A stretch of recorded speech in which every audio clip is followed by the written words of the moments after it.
Hello guys, welcome to review square. তোমাদের সাথে আমি রৌনক। আচ্ছা, আজকে আমরা চলে এসেছি গোট রিভিউ করতে।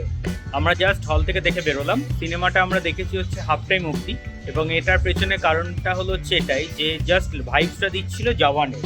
রোলসগুলো হচ্ছে ওরকমই লাগছিল, যেহেতু এটা থালাপতি বিজয়ের লাস্ট সিনেমা, এটার জন্য একটা হাইপ তো আছেই অবভিয়াসলি। কিন্তু আমরা মজা পাইনি, সরি টু সে, আমাদের খুব একটা ভালো লাগেনি। এবং সিনেমাটা কিছুদিনের মধ্যেই ওটিটিতে রিলিজ করবে, ওই জন্য তখন আবার দেখো। জাস্ট কটা সিঙ্গেল স্ক্রিন এবং মাল্টিপ্লেক্সে রিলিজ করেছে, এক্সট্রা কিছু নেই।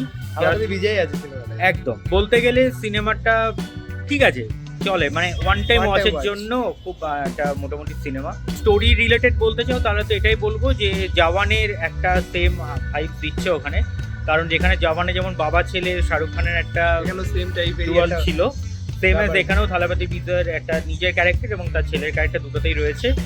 সো এটাই হচ্ছে রিভিউ। ভালো লাগলে একটা লাইক করে শেয়ার করে এবং চ্যানেলটা সাবস্ক্রাইব করে দিও। কেমন লাগছে সেটা কিন্তু কমেন্টসে জানাতে ভুলো না। সো ভালো থাকবেন, সুস্থ থাকবেন এবং সিনেমা দেখবেন আমাদের চোখ দিয়ে। Thank you.